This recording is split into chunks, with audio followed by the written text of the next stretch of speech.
My name's Kelgore. Welcome to my channel where I talk a lot about labor, workers' rights, hustle culture. Here's a little linky poo to my Work Sucks, I Know playlist if you want to get mad about your own exploitation. I started working when I was 15 years old, and I've spent most of the last 15 years either serving or bartending in restaurants. I'll admit, I am far from an expert on pretty much anything, but with the amount of time that I've spent serving, I think it's really something that I can talk about at length. This video is going to take a look at the good, the bad, and the ugly parts of the hospitality industry. A lot of what I'm about to say could apply to customer service or retail, but I'm going to focus on restaurant employees. I want to take a look at how class, race, gender, education, etc. intersect in this industry. I want to talk about the impacts it has on mental health. I want to discuss tipping culture, the current labor shortage happening in this industry, and a lot more.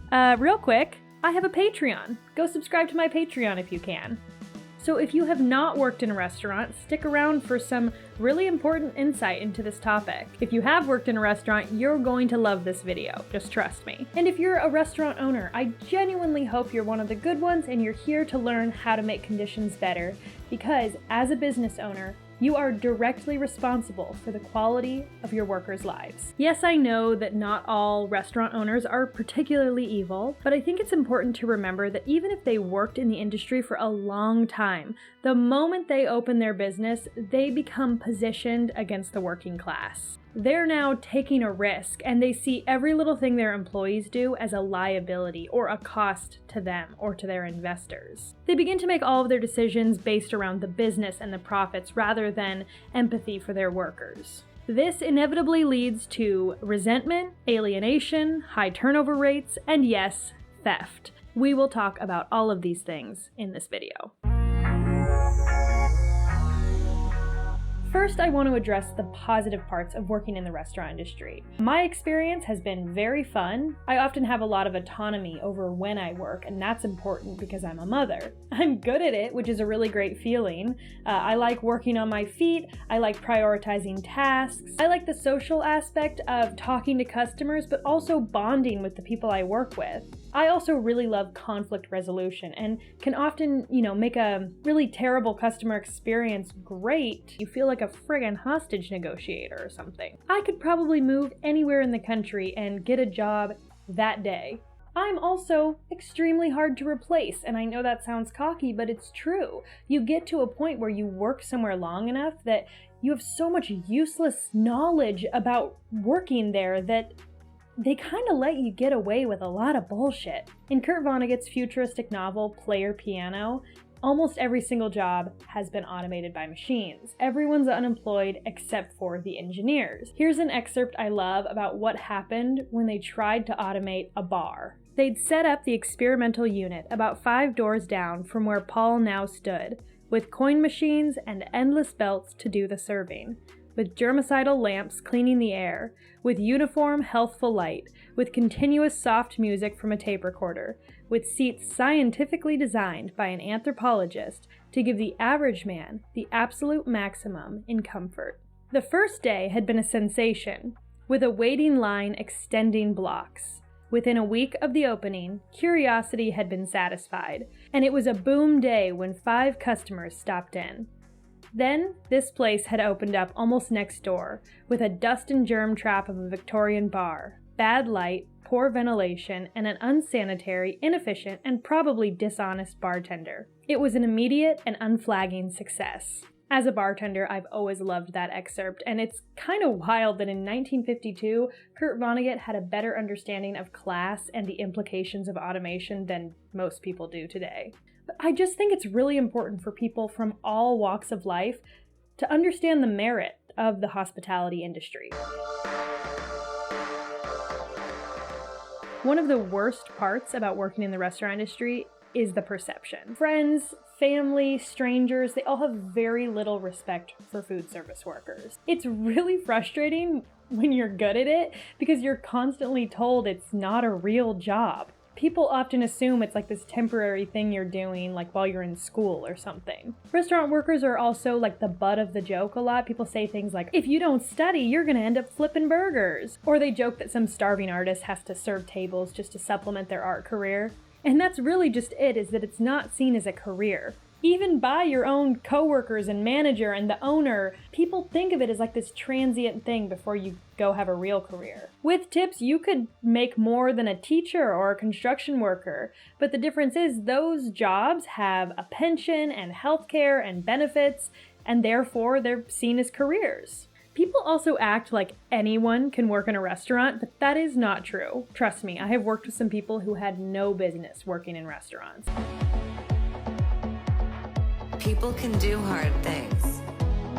It takes a certain personality, a lot of physical ability, and a tough exterior. Cooking is also such an under-respected job. Cooks never stop. They're doing taxing physical labor in like a hot, slippery kitchen at a breakneck pace. They have to prioritize things. They clean, they prep, they work with dangerous machinery. When's the last time you cleaned a frickin' fryer? They also have to do this while maintaining food safety standards and being the part-time pest control guy. The idea that anyone can do it is very insulting. Some of the smartest, funniest, hardest working people I've ever met have been in this industry for years. They're resourceful, outgoing, and they have the mental fortitude to put up with so much shit for so little reward. With the recent discussion around raising the minimum wage, I've heard a lot of people say things like, why would I keep my job when I can get $15 an hour just washing dishes? But something tells me that those people probably don't have the strength and resilience. Really? You want to spend 40 plus hours a week in a dish pit?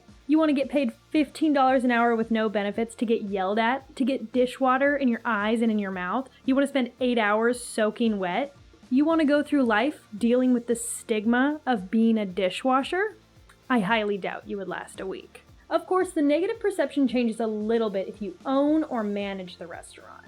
If you tell people you're a manager, they tend to be a lot more respectful, which is really stupid because I've known salaried managers that make way less than I do as a bartender. Bartending really is the best position if you have the personality for it, because you kind of just get to wave your big dick around and everyone sort of just has to watch. You often get better tips, more autonomy, and honestly, you can sort of just treat customers different. Let's just say that. You have a literal physical barrier between you and that customer. So yes, perception and class are big issues in this industry, especially because it's really hard to get out of this industry if you've spent more than a year or two in it. Almost 25% of restaurant employees have a bachelor's degree. Some have even higher education. But tech companies don't really seem to care about your work ethic and resourcefulness when you put 5 years of serving down on a resume. It's really frustrating, and it probably means that you're going to be in this industry for a long time. One of the only ways I've seen lifers get out is like by joining a labor union or becoming a nurse or something. Like, seriously. Not to mention people who don't have degrees.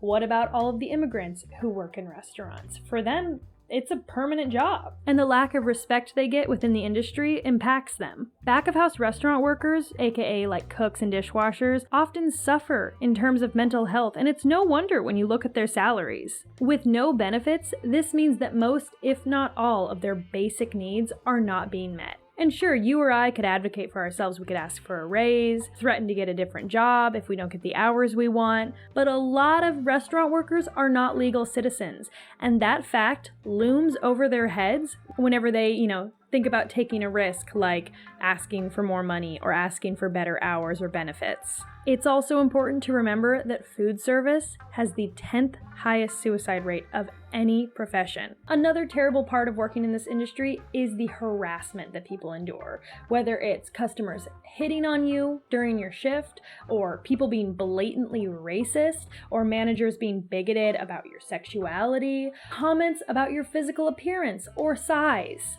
There is an endless list of things people put up with during an average restaurant shift, on top of their regular work. Even just dealing with people's emotions can be taxing, let alone facing all the ignorance in the entire world. Racism plays a really big part in many different aspects of this industry, but one of the most significant ways is that servers of color get lower tips than white servers. And this isn't just true in the restaurant industry, this is all tipped industries, whether you're a dancer, a cab driver, a delivery driver. Tipping is a real issue in American culture.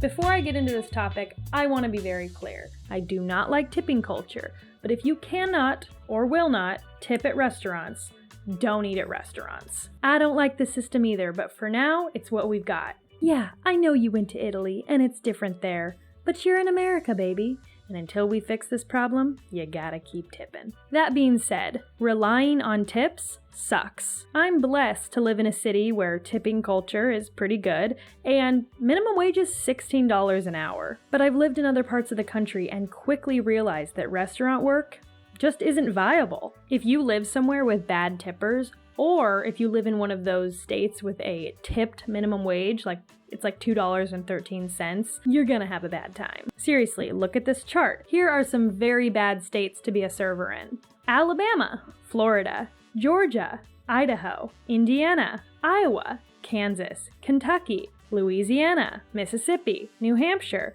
North and South Carolina, North Dakota, Ohio, Oklahoma, Pennsylvania, Tennessee, Texas, Utah, East and West Virginia, Wisconsin, Wyoming, and Puerto Rico.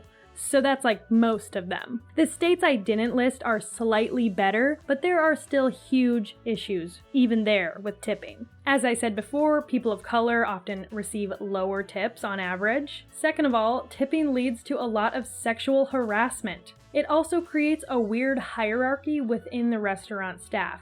Servers often bring in the tips and then tip out like the bussers, kitchen staff, food runners, but they keep the lion's share of the money. Someone, somewhere is bound to feel an injustice, whether it's that the server feels like they give away too much of their money, or it's that the food runner is like, I helped you all night and all I got was, $15 or something. And this creates a divide amongst restaurant staff. Why wouldn't all of the employees just get a livable wage for working? Why is their salary based upon an optional subsidy from the guest instead of just being built into the cost of the food? It really is an awful system, and the only people who can change it at this point are the owners. Tipping also leads to theft. A lot of servers and bartenders do a lot of double dipping or short ordering.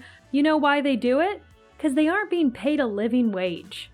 Hey owners, before you invest in inventory software or a surveillance system, maybe ask yourself this: are all of my employees getting their basic needs met? Am I sending them home with a realistic wage that can support them and their families long term? Would I be able to get by on their income? If the answer to any of these questions is no, it's you who's the thief. If you can't afford to pay your employees well and give them benefits, why are you running a restaurant? You're a hack and a capitalist, and you're exploiting human beings so that you can live out your dream of selling pizza or something? Honorary mention, wage theft is a much bigger issue than all other types of theft combined. Speaking of which, when's the last time your employees took their paid break? So tipping has a lot of issues, and depending on tips leads to other issues. When your server adds up their money at the end of the night and sees that they did $2,000 in sales, but they're walking home with $100 in their pocket, they might begin to wonder where the other $1,900 went. Or they begin to develop a little cognitive dissonance, which leads to alienation, which leads to unhappiness, which leads to alcoholism, which leads to them stealing alcohol from you during their shift, which leads to you not trusting your employees, which leads to resentment because they give their lives to you and they get so little trust or respect in the process, which leads to them quitting, which leads to your high turnover rate, which hurts profits. These days it's hard for one person to open a restaurant. I mean, just real estate prices alone make it so that a lot of new restaurant owners have to have investors. So suddenly when you're making your decisions, you don't really care how Daniel feels about working 2 doubles this weekend.